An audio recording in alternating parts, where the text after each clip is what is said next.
오늘 우리에게 주시는 하나님의 말씀은 신약성경 로마서 11장 1절에서 12절까지의 말씀입니다. 신약성경 254쪽 말씀 교독해서 읽겠습니다. 그러므로 내가 말하노니 하나님이 자기 백성을 버리셨느냐? 그럴 수 없느니라. 나도 이스라엘이요 아브라함의 씨에서 난 자요 베냐민 지파라.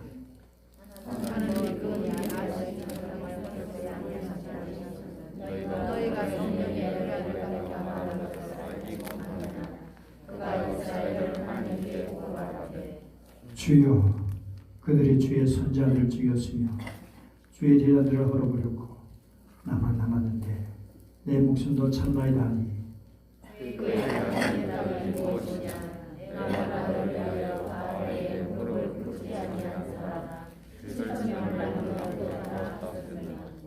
그런지 이와 같이 지금도 은혜로 택하심을 따라 남은 자가 있느니라.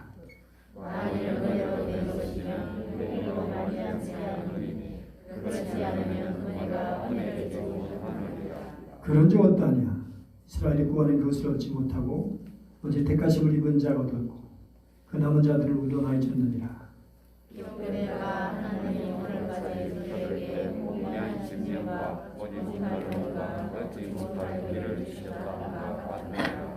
또 다시 이르되 그들의 밥상의 올무와 덕과 거치는 것과 보이되게 하시었고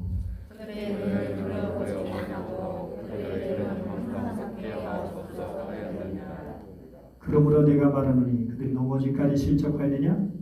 그럴 수 없느니라. 그들이 넘어짐으로 구원이 이방인에게 이르러 이스라엘로 시기나게 함이니라. 그들이 넘어짐이 세상의 풍성이 되며 그들의 실패가 이방인의 풍성이 되거든 하물며 그들의 충만한 일이요. 아멘. 그래서 이런 비유를 주었습니다. 너희는 어떻게 생각하느냐? 어떤 사람에게 아들이 둘 있는데 아버지가 맏아들에게 가서 너 오늘 포도원에 가서 일해라. 그런데 맏아들이 대답하기를 가겠습니다. 아버지 하고서는 가지 않았다. 아버지께서는 둘째 아들에게 가서 같은 말을 하였다. 그런데 대답하기를 싫습니다. 그러나 그 뒤에 뉘우치고 일하러 간다. 그러면 이 둘 가운데서 누가 아버지의 뜻을 행하였느냐?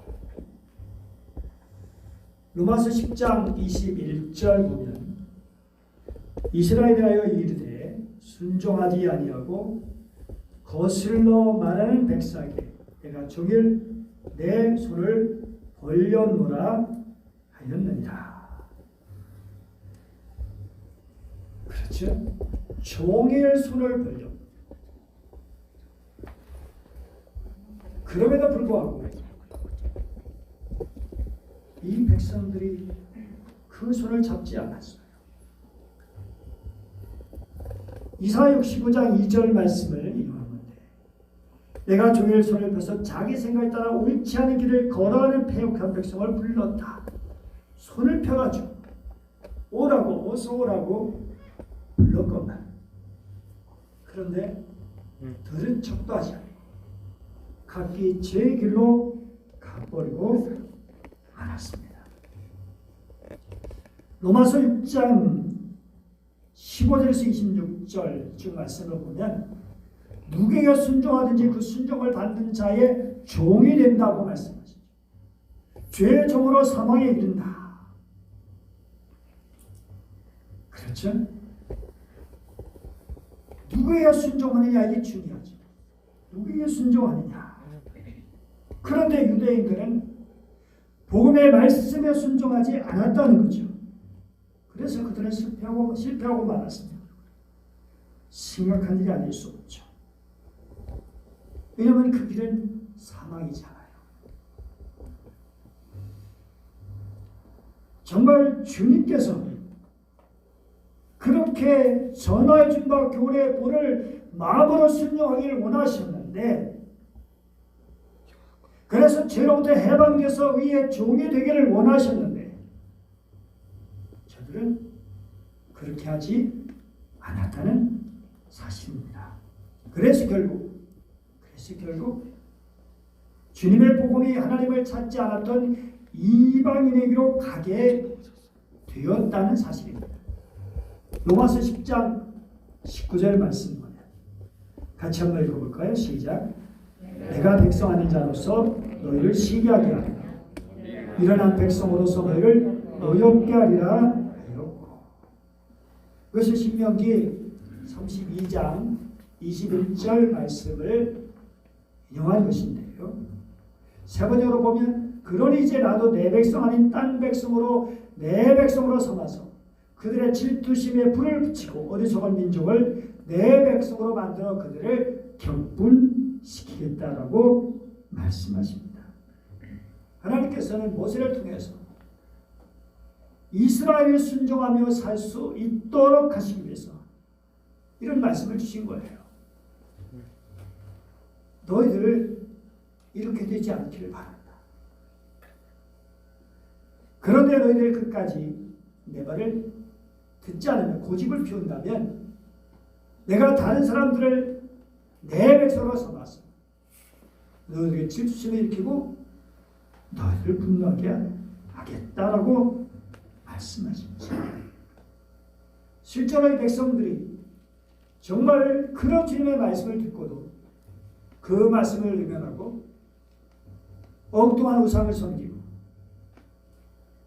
하나님의 보시기에 어긋난 딴 길로 가버리고 하나님의 질투에 불이 붙게 하셨어요. 그래서 결국 유대인들은 버림을 받고 끝이 난 것처럼 보여지게 된 것이죠. 그런데 오늘 본문 1절 말씀 보니까 그러므로 내가 말하노니 하나님이 자기 백성을 버리셨느냐 라고 말씀하고 있어요. 정말 이것은 유대인들에게는 충격적인 심각한 일이 아닐 수 없죠. 하나님이 정말 우리를 버리셨나?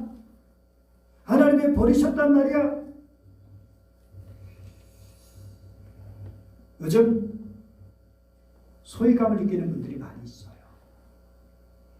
소외감이란 뭘까요? 남에게 따돌림을 당해서 모른 짓 한 느낌.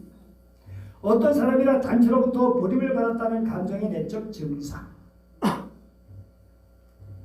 여러분, 버림받은 그런 상처가 얼마나 두려운 것인지, 얼마나 무서운 것인지 그리 아는 사람이 많지 않을 것입니다. 내가 정말 그렇게 버림받았다고 할 때 그것이 얼마나 두려운 것인지 심지어 자기 목숨을 끊는 일도 있게 됩니다. 그런데 우리는 그렇게 심각한 건 아니라도 누구로부터 버림받은 것 같은 소외된 그런 경험을 각각 할 때가 있습니다. 정말 그럴 때 마음이 슬프고 우울하고 답답하고 괴로운 일이죠.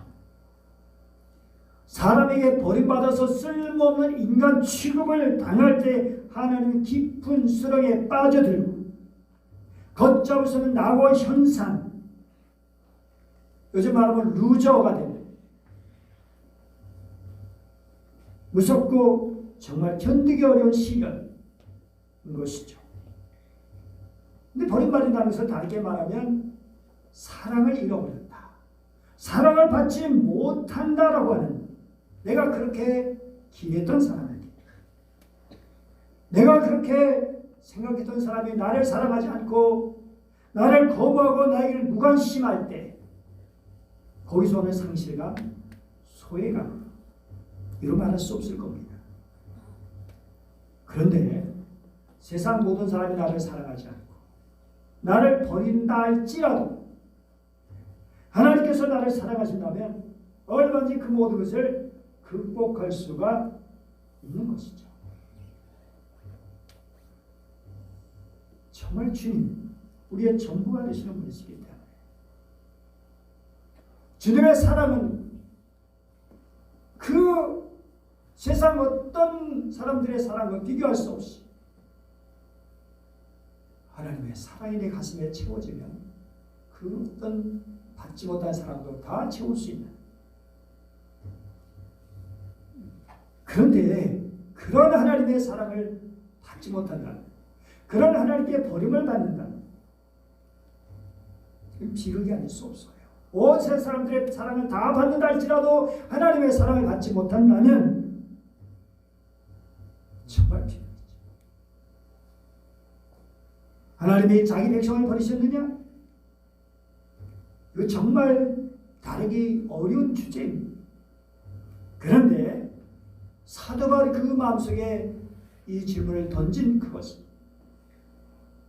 하나님이 자기 백성을 버리지 않으셨지. 그럴 수가 없느니라. 그럴 수가 없어. 백성을 버리지 않으셨어. 라고 하는 그 마음이 들어있는 거죠. 그러면 그렇게 말하는 이유가 뭔가요? 그 증거가 뭐예요?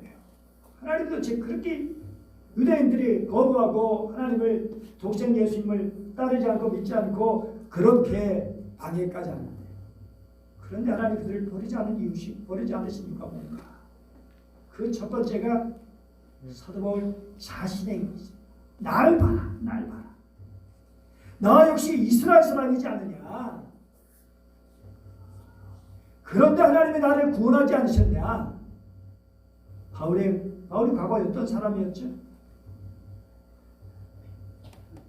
디모데 전서 1장 13절 보니까 내가 전에는 비방자였고 박해자였고 폭행자였다고 말하고 있습니다. 정말 그렇죠? 비방했다. 주님을 비방하고 죄를 비방하고 예수 믿는 자들을 비방, 거기에 박해하고 폭행까지가 얼마나 극악하게 교회를 박해했는지. 스데반이 죽는, 스데반의 순교에 앞장섰던 그런 사람, 그 누구도 하나님을 완강하게 대적했다. 그런데 그런 자기들 하나님께서 버리지 않으시고, 그래서 그는 말하는 거예요. 나 같은 사람도 버리지 않고 세워주셨는데 너희를 버리시겠느냐? 이것은 먼저 선택받았지만 예수 그리스도를 거절하고 하나님을 대적하는 이스라엘 향한 바울의 호소예요. 그는 이런 하나님의 사랑을 알고 돌아오라는 거죠. 정말 하나님의 사랑이 얼마나 큰지 알라는 거죠. 그 사랑을 제대로 알 때 천부의 의지 없어 손 들고 옵니다 하고 하지 않을 수 없는 거죠. 문제는 하나님의 사랑을 모른다는 것이죠.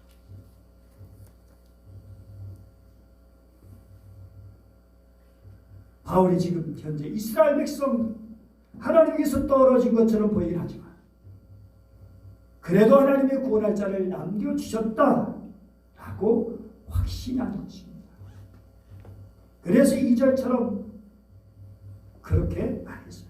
하나님의 그 미리 하신 자기 백성을 버리지 아니하셨나니. 여러분 어떤가요? 하나님은 여러분을 구원해 주셨습니다.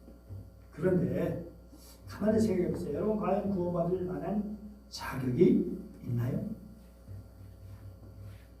하나님 보시기에 뭐가 여러분 마음에 든 것일까요? 여러분 잘났습니까? 착한 일을 많이 했습니까? 정의로운가요? 평화를 위해서 많이 힘썼나요? 여러분 똑똑한가요? 아니면 돈이 많나요? 아니 이 모든 것 다 갖춘 사람이 있을지도 모르죠. 그러나 그럼에도 불구하고 역시 그런 사람, 하나님 보시기에는 문제가 많은 인간일 수밖에 없죠.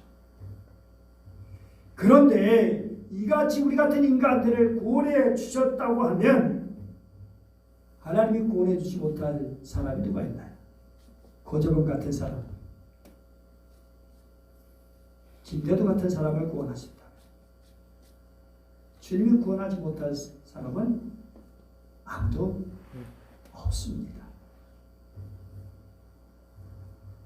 그렇기 때문에 우리는 우리 주변에 어떤 사람에게도 구원의 희망을 버리면 안 돼. 저 사람은 안 될 거야.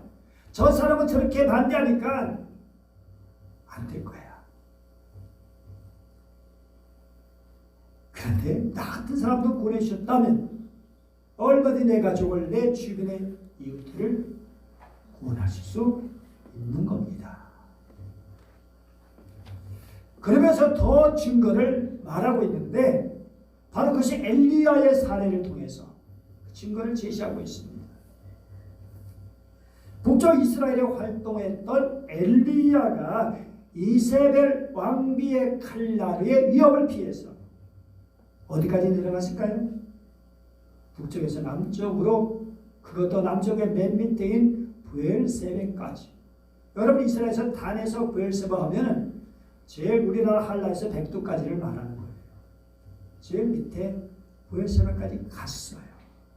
그런데 그게 끝이 아니에요. 거기서 또 내려가가지고 하나님의 산 호레까지 갔어요. 그리고 거기 가서 어느 굴에 들어가 머물러 있었어요. 그때 하나님께서 이렇게 말씀하셨어요. 엘리야야, 내가 어찌하여 여기 있느냐. 그러자 엘리야가 말해요. 내가 만군의 하나님 여호와께 열심히 휴배하오니 이는 이스라엘 자손이 주의 언약을 버리고 주의 전하하며 칼로 주의 선자들 죽였으며 오직 나만 남았거늘 그들이 내 생명을 찾아 뺏으려 하나이다. 근데 여러분 14절은 똑같이 얘기해요. 두 번씩이야. 근데 사도 바울은 이 구절을 엘리야가 이스라엘을 고발한 것으로 이해하고 있습니다. 실제로 당시 이스라엘 백성들이 하나님의 언약을 버리고 바알을 따라갔잖아요. 그런데 엘리야가 착각한 것이 있었어요. 그게 뭐냐? 하나님께서 뭘 계획해 주셨는지 자기를 향해서 하나님의 계획한 것이 있는데, 그리고 또 하나 자기 혼자만 남았다고, 자기 혼자만 그렇게 투쟁적으로 열심히 하나님을 위해서 열심히 그렇게 일했다고 그렇게 얘기하는데, 그래서 하나님은 그게 아니야. 그게 아니야. 몇 명을 남기셨다고요? 몇 명을 남기셨다고? 7,000명. 여러분, 한 명, 10명, 100명도 아니고 7,000명. 바알에게 물을 꽂지 아니하고 바알에게 입맞추지 아니하는 거라서 너만 혼자 그렇게 대단한 줄 아느냐? 정말 사도 바울은 그래서 이런 하나님의 계획을 모르고 성급하게 판단한 엘리야 같은 오류를 보면서는 안 된다고 말하고 있는 거예요. 우리는 착각하지 말아야 돼요. 나만 혼자 남았다고, 나만 혼자 힘들다고, 아무도 나에게 관심 갖지 않는다고, 나를 사랑하고 이해해줄 사람이 아무도 없다고 라고 해서는 안 되는 것입니다. 인간은 아무리 자기 중심으로 이해한다 할지라도 내가 힘들고 고통스러우면 햇볕이 반짝거린다. 구름 낀 것도 비가 오는 것도 다 보기 싫고 짜증나고 슬프게 느껴지죠. 그러나 내 마음이 밝으면 비가 오거나 바람이 불고 캄캄할지라도 거기서도 기뻐하고 노래하고 감사할 수 있는 거예요. 그게 바로 시편 바로 57편 다윗의 고백이기도 한 거죠. 비파 수고가 껴라 내가 새벽을 깨우리로다. 내 마음이 확정되었으니 내가 노래하고 내가 찬송하리다. 억울하지만 답답한 굴속에 갇혀있지만 그러나 나는 거기에 매이지 않고 나는 새벽을 깨우면서 하나님을 찬양하겠다고, 하나님의 신 미래를 향해서 나아가겠다고 그 비전을 가지고 그렇게 외쳤던 겁니다. 그 마음을 하나님이 밝혀주십니다.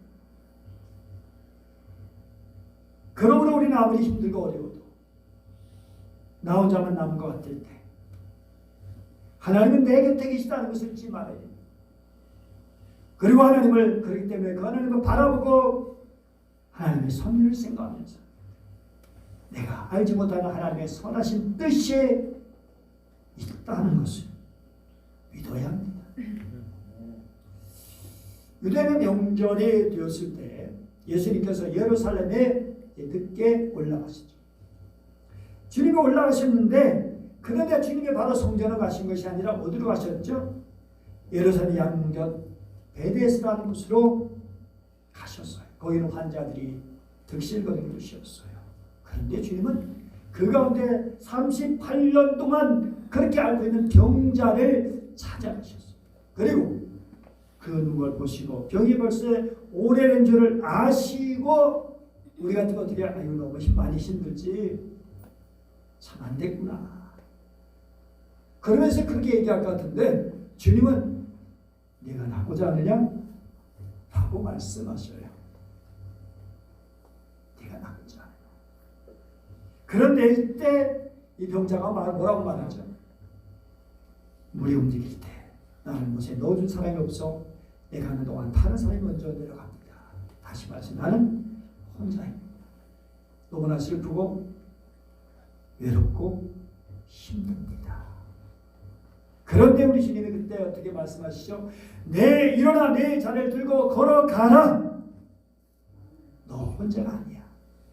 내가 너를 고쳐주겠다. 나만 믿으면 된다. 정말 그렇습니다. 사랑하는 여러분, 우리 주님이 우리에게 말씀하십니다. 내가 너와 함께 하지 않느냐. 내가 너를 사랑한다. 그러니 나만 믿어라. 그리고 계속해서 내 안에 거하라 라고 하시죠. 우리 주님께서 내가 나를 위하여 바르게 무릎 꿇지 아니한 사람 7,000명을 남겨두겠다. 남기리니 라고 말씀하시죠. 이것을 오늘 보면 남겨두었다고 그렇게 또 번역하고 있죠. 사랑하는 여러분, 아무리 이세벨의 위협을 받고 있을지라도 그래도 그때 자기 혼자만 있다고 생각했죠. 너무 괴롭고 슬프고 그렇게 대단한 엘리야가 갑자기 침체에 빠졌어요. 그런데 하나님은 괜히 말씀하셨죠. 아니야, 진짜 일이 있어. 그리고 네가 할 일이 있어. 우리 하나님이 함께 하십니다. 외로워하지 마십시오. 침체에 빠질 때 주님을 기억하시고 주의 말씀을 붙들고 다시금 일어설 수 있기를 축복합니다. 5절 6절 보세요. 그런즉 이와 같이 지금도 은혜를 택하심을 따라 남은 자가 있느니라. 6절 시작. 만일 은혜로 된 것이면 행위로 말지 않을 것이며 그렇지 않으면 은혜가 은혜 되지 못하느니라. 하나님의 은혜로 남은 자가 있다라고 하는 것입니다.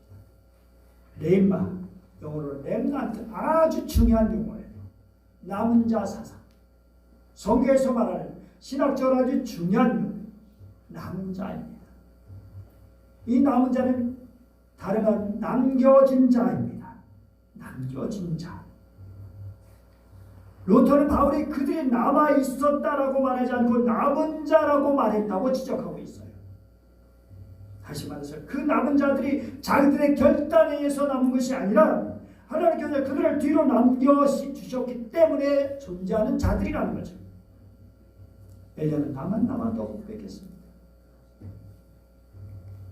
자기 혼자만이 바알의 숭배에 저항하면서 남았다는 것을 강조한 거예요. 그러나 주님은 내가 남기겠다. 내가 남기겠다. 그런데 여기에 남은 자를 다르게 말하면 그루터기라고 하는 거예요. 이사야 6장 13절. 그 중에 10분의 1이 아직 남아있을지라도 이것도 함께하게 될 것이니 밤나무와 상수리나무가 배임을 당하여 될 그 그루터기가 남아있는 것 같이. 여러분 그루터기 어떤가요?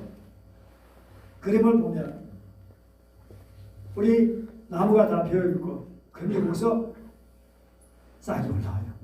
신기하죠. 소나무는 안 그런데 이 밤나무나 이런 감나무 이런 것들은 싹이 올라와요. 상수리나 도토리 나무 같은. 자 다음 그림을 한번 보시죠. 이게 무슨 그림일까요? 네? 이거 혹시 아시는 분? 우리 교회 뒤에 있는 건데. 예, 감나무입니다. 이 나무는요, 우리 교회 건축할 때 베어졌던 거예요. 그런데 이게 다시 싹이 나고 자라가지고 제가 몇 년 전에 감을 따먹었어요. 당근나무. 그런데 또다시 베어졌어요. 또다시 베어졌어요. 그런데 지금 어떻게 됐을까요? 다음 화면을 보면 현재 이렇게 돼 있어요. 그냥 내버려 두면 어떻게 될까요? 잘 자라서 우리에게 단감을 줄 거예요. 네. 맛은 여러분 어떻게 될지 모르겠지만 남들이 어디서 내가 얻어서 먹는 것보다 내가 따먹는 게 훨씬 더 맛있더라고요. 사람의 심리가 그런 건지 몰라도 어쨌든 정말 그렇게 사람들이 배도 또 올라와요. 또 올라와. 우리가 어떤 분들은 면도를 안 한다는 사람이 있었어요. 특히 옛날에 5.18 이럴 때. 왜냐하면 수염이 민중과 같은 생각이 들었대요. 짓밟아도 다시 일어서는 그런 백성들처럼. 그래서 그런 백성 생각하니까 수염을 깎을 수가 없더래요. 짓밟을 수 없어가지고. 그래서 그냥 수염을 기른다라고 하는 그런 사람들이 있어요. 정말 그렇죠. 아무리 사람이 잘나도 아무리 어려운 시험과 풍파가 닥쳐도 그들 같은 뿌리 깊은 신앙이 있다면 영원한 생명이까지 그 생명의 역사를 이어갈 수 있다라고 하는 거예요. 우리나라 일제강점기 때 옥중 성도들 얼마나 고문이 심했고 순교도 많이 했죠. 그런데 그러면서도 그들은 그 신앙을 지켰습니다. 정말 이런 분들이 있었기 때문에 오늘날 많은 영적 후손들이 탄생할 수 있었던 거죠. 북한의 공산 지하에서 성도들 모든 교회가 말살되었지만 아이고 남아있어서 생명의 역사를 이어가는 분들이 있습니다. 정말 그 어려운 가운데서도 그 힘든 가운데서도 신앙을 이어주고 옛날 그 오래된 성경 그거 보고 가본처럼 간직하면서 다 불 끄고 아무도 없는 곳에서 어떤 분은 찬송가를 맡아 외우는 분도 성경도 많이 암송하고 그런 가운데 눈물로 예배를 드리고 사랑하는 여러분 정말 그런 분들 바로 그릇턱이요 남은 자 있죠. 고리대금 여사가 있어요. 네덜란드 분인데 그런데 유대인을 숨겨진 죄로 가족들이 모두 독일군에게 체포돼서 강제 수용소에서 갇혔어요. 부모님과 언니는 그 가혹한 고문을 이기지 못해서 수용소에서 죽었어요. 그런데 고리대금 여사는 9살생으로 살았어요. 고국으로 돌아올 수 있게 됩니다. 그의 신학교 가서 공부하고 주의 종이 되었어요. 여자로서 형언할 수 없는 고통과 수치와 모욕을 당했지만 그렇게 극적으로 살아나서 온 세계를 다니며 예수 그리스도의 복음을 전해야 될 줄 누가 알겠어요. 주는 나의 피난처라는 책을 쓰기도 했죠. 사도 바울은 이스라엘에게도 하나님께서 남겨주신 그릇터기가 있다라고 확신했어요. 전체 이스라엘이 아니라 그릇터기 단지 아브라함이 쓰이기 때문이 아니라 은혜로 택하심을 받은 남은 자들이라는 겁니다. 여러분 선민이지만 너무 교만하고 자기들 멋대로 사니까 하나님은 그들의 눈을 닫으셨고 그들의 귀를 멀게 하셨고 하나님의 말씀을 듣지 못하게 하셨고 귀를 듣지 못하게 한다. 귀를 보지 못하게 한다. 그런 말씀이 있어요. 그걸 역설적인 말씀이죠. 얼마나 답답하셨으면 그런 말씀하셨을까요? 그렇게 말씀하신 하나님 얼마나 답답하셨을까요? 그런데 거기 하나님의 뜻이 있다는 거예요. 같이 읽어보자. 시작. 그러므로 내가 말하노니 그들이 넘어짐까지 실족하였느냐? 그럴 수 없느니라. 그들이 넘어짐으로 구원이 이방인에게 이르러 이스라엘로 시기나게 하느니라. 그들의 넘어짐이 세상의 풍성함이 되며 그들의 실패가 이방인의 풍성함이 되거든 하며 그들의 충만한 일이요. 돼지가 진주 가지고 놀듯이 그렇게 복음을 귀하게 여기지 못하고 그렇게 여기게 된 저들에게서 주님은 바로 이방 나라로 옮겨주셔서 그래서 그 복음을 소중히 간직하고 그것을 전할 수 있도록 하신 거죠. 그리고 이것을 깨닫고 유대인들의 시기심이 나가서 결국 그들이 다시금 하나님께 돌아올 수 있도록 하시기 위한 하나님의 뜻이 들어있다는 거죠. 이건 유대인의 이해가 아니라 우리의 이야기도인 거예요. 오늘 우리들은 어떻습니까? 우리는 정말 이 복음을 귀하게 여기고 있습니까? 처음에 우리 옛 선배들이 그렇게 여겼던 가졌던 그 신앙의 순수함을 가지고 있습니까? 우리는 주님 한 분으로 만족하고 그분만을 위해서 살고 있습니까? 아니면 그분은 뭐 있으면 좋지만 아니야 우리는 더 중요한 게 많아 라고 하면서 살아가고 있는 건 아닐까요? 우리의 신앙은 순수함을 잃어버린 지 오래고 하나님 앞에 무릎 꿇을 필요가 별로 없고 우리는 많은 것을 가졌으니까 기도할 것도 없고 다른 사람 영혼에 대한 애틋한 마음도 없고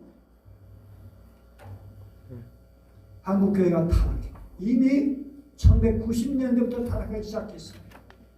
그때부터 교회가 10,000명 막 이를 넘어서는 교회들이 생기고 엄청난 교회가 하니까 이영길 목사님이 1989년 미국에 들어가셨는데 그때 교회가 한참 자라기 시작. 그런데 이미 그때부터 교회는 타락했다라고 했어요.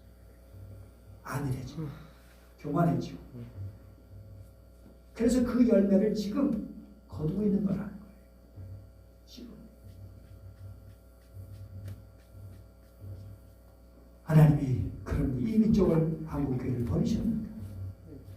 그래도 남은 자가 있습니다. 바알에 무릎 꿇지 않는 그런 사람, 순수하게 하나님 찾고 있지 않은 사람, 하나님의 은혜로 남겨진 사람, 그 사람들이 누구여야 할까요? 바로 저와 여러분이 되시기를 축복합니다. 기도하겠습니다. 은혜로우신 하나님 아버지 감사드립니다. 저들을 사랑하시고 말씀을 주시니 감사합니다. 그 엘리야 시대에 그 아합의 이세벨의 그 엄청난 우상의 광풍이 밀어치던 몰아치던 때 엘리야 하나님께 드려지고 그런 엘리야 혼자만 아니라 7,000명을 남겨두셨던 거죠. 주여 그렇습니다.